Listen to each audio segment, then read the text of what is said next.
Let's talk about Chingari. They have gone from being the TikTok of India to becoming the OnlyFans of India. That's right, this is no longer an NFT-enabled short video app being endorsed by Salman Khan. Instead, it's a not safe for work paid live one-on-one calling app between creators and users. And they're also establishing an 18+ rule here now, so let's dive into how and why this happened. Chingari rose to prominence when TikTok was banned in India. It was an alternative made in India short video app, but eventually that category ended up being swallowed up by YouTube Shorts and Instagram Reels. According to Sumit Ghosh, one of the company's co-founders, it would have taken between $1 and $1.5 billion of investment to compete with Reels or TikTok. And so far, Chingari has only raised $61.5 million from investors, which it is actually quite a big number, but it's nowhere close to that $1 to $1.5 billion.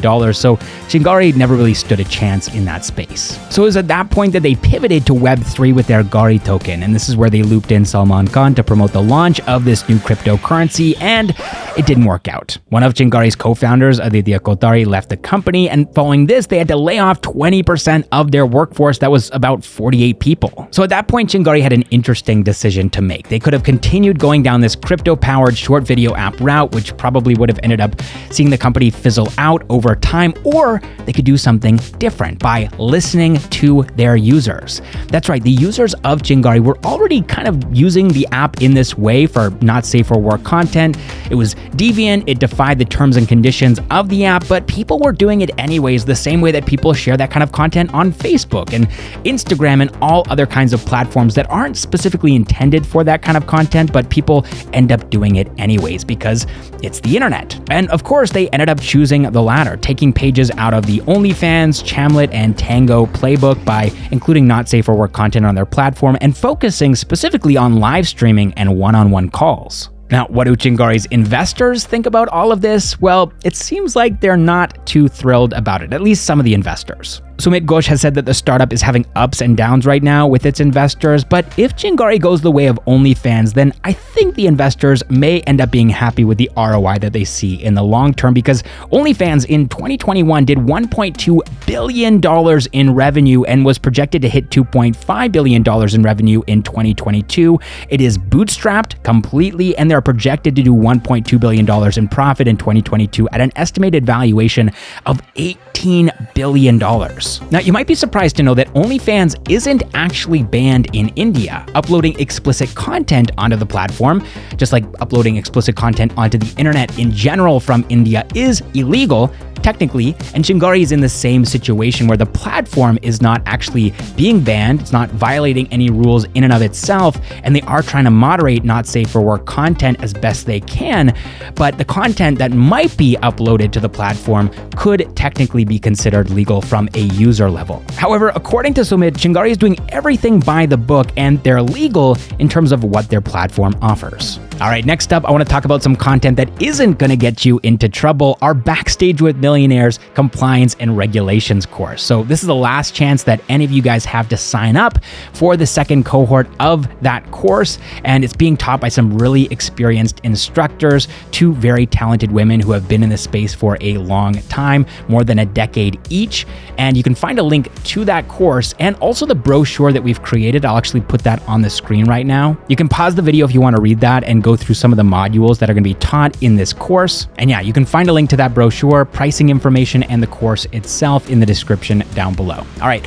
now let's move on to Mumbai-based drone manufacturing company Ideaforge, because they are going public. They're looking to raise 567 crore rupees, that's $69 million, including a fresh issue of shares worth 240 crore rupees, $29 million, and the public is pretty excited about this IPO. Retail investors oversubscribed 38x on day 2, and by day 3, they had oversubscribed 50.3x. But why? Well, believe it or not, Ideaforge actually owns 50%. That's 50% of the drone market in India right now. And they're making moves to take over the remaining 50%. But unlike in other global markets, India's drone market is largely B2B and B2G. 70% of drone spending in the country is for defense use cases. Basically, it's India's military and police. And the remaining 30% is largely dominated by enterprise use cases like agriculture, logistics, and infrastructure surveying. Consumer drone applications are largely fueled by international companies that are exporting drones to India, like for example DJI. They're the most well-known consumer drone technology company rather than Indian brands, which I think is unfortunate, and I'd like to see that change.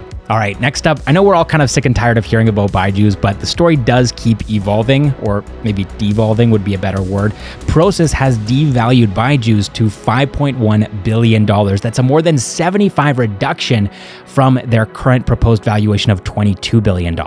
Also, the $250 million in debt funding that they were expecting to come through from David Kempner has not come through, at least not fully. Now, some anonymous sources are saying that $97 million of the $250 million has hit BYJU'S bank account, but that the remaining amount is being held, and we're not quite sure what kinds of conditions need to be met for the remaining $153 million to be released. Some sources are saying that it hinges on the filing of financial accounts. Others are saying that it'll be specifically based on Akash's audited earnings reports from FY22 and FY23. And at this point, I just think it's really clear, and I mean, I don't know if you can tell, but I'm kind of happy about it, because BYJU'S is giving a bad reputation to India's entire startup ecosystem with the global scope that they've been able to accomplish and the completely unethical ways in which they've conducted themselves as a business. But I just think it's clear now that they're really, really struggling. They are in huge trouble, and there's no amount of optical gymnastics that they can do to get out of this situation. Everybody knows that they are having a near-death experience,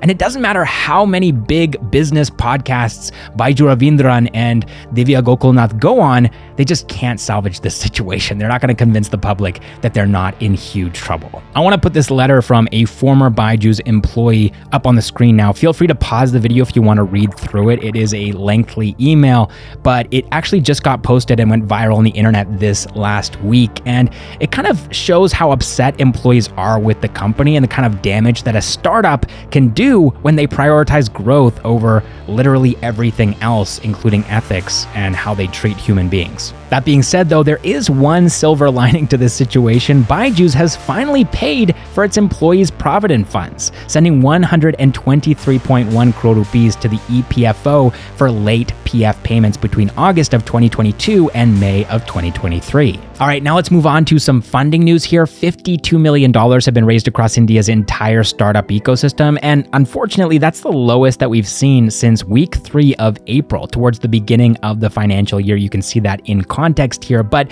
there are some interesting startups that have raised funds this week, so let's go through them and see. So the biggest one here, of course, is Lending Cart. They're an Ahmedabad-based startup that raised $24 million in debt funding. Then there's also Billion Mobility, a Vadodara-based EV mobility platform that raised $10 million in seed capital, and they're actually being started by the same person behind ChargeZone, one of India's most well-known EV charging infrastructure companies. Now, we don't know much about this company just yet because they are very new, but they've said that they're going to be using these funds to deploy electric buses at Kempe Gowda International Airport here in Bengaluru, and also to develop a mid-mile e-truck platform, and mid-mile is referencing the distance between ports and warehouses. And then finally, also in the EV space, we have Oben Electric.